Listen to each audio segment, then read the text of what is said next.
अज्जू भाई आधी रात को काम करके घर लौट रहा था। अज्जू भाई फुल स्पीड में था ताकि जल्दी घर पहुंच सके। अचानक अज्जू भाई ने ब्रेक मारी। उसे ऐसा लग रहा था कि कोई उसके पीछे है, लेकिन उसने पीछे देखा तो कोई नहीं था। अज्जू भाई ने इसे वहम समझकर अनदेखा कर दिया और फिर से घर जाने लगा। तभी सामने एक आदमी खड़ा था। अज्जू भाई ने जोर से ब्रेक दबाया, तभी वो आदमी वहाँ से गायब हो गया। अरे बाप रे, ये क्या हो रहा है मेरे साथ? लगता है मैं बहुत थक चुका हूँ, मुझे आराम की जरूरत है। अज्जू भाई अपने किराए के घर में पहुंचकर सो गया। आधी रात को अज्जू भाई की नींद खुली। अरे यार, इतनी रात को बाथरूम लग गया। अज्जू भाई जैसे ही बाथरूम जाने के लिए उठा, उसके सामने एक डरावना दिखने वाला आदमी प्रकट हो गया। अज्जू जोर से चिल्लाया, तुम कौन हो और मेरा पीछा क्यों कर रहे हो? उसने कहा, मैं रघु की आत्मा हूँ और आज मैं तुझे भी अपनी तरह मारकर आत्मा बना दूंगा। नहीं, ऐसा मत करना, मैं तुम्हारे पैर पड़ता हूँ। आखिर मेरी गलती क्या है? रघु की आत्मा ने गुस्से से कहा, तेरी गलती ये है कि तूने भल्लू सरदार के घर को किराए पर लिया है। वो भल्लू बहुत ही जालिम ठेकेदार है। आज से 5 साल पहले मैं भी इस घर को किराए पर लेकर रहने आया था। मैं बहुत गरीब था, इसलिए मैं पहले महीने का किराया नहीं चुका पाया। तो उस भल्लू सरदार ने बड़ी बेरहमी से मेरे ऊपर पेट्रोल छिड़क कर आग में जला दिया। तब से मेरी आत्मा इसी घर के आसपास भटक रही है और बदले की मांग कर रही है। इसलिए जो भी इस घर में किराए पर रहने आता है, मैं उसे मार देता हूँ और आज तेरी बारी है। अज्जू भाई ने कहा, रुको रुको, मैं समझ सकता हूँ तुम्हारे साथ बहुत बुरा हुआ है, इसीलिए मैं तुम्हारा बदला लूंगा उस भल्लू सरदार से। तुम तो आत्मा हो, अगर मैंने बदला नहीं लिया तो तुम मुझे मार देना। रघु मान गया। सुबह हो गई।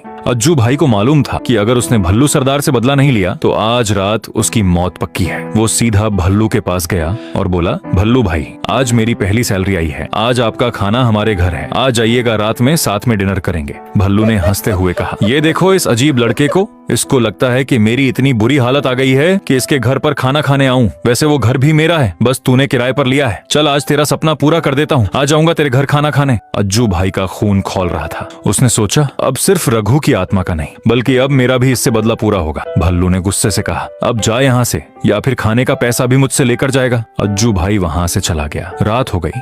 अज्जू भाई ने खाने में जहर मिला दिया। चलो, अब इस भल्लू का काम तमाम हो जाएगा। भल्लू कुछ देर में अज्जू के घर पहुंचा। कहाँ है रे अज्जू?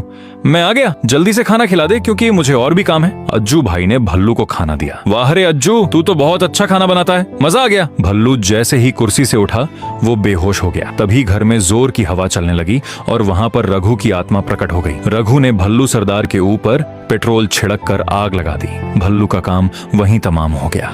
अज्जू भाई इससे पहले कि कुछ बोल पाता, रघु की आत्मा गायब हो गई। अज्जू ने अगले ही सुबह उस घर को छोड़ दिया क्योंकि उसे मालूम था कभी कभी जंग जीतकर भी उस जगह से पीछे हट जाना चाहिए।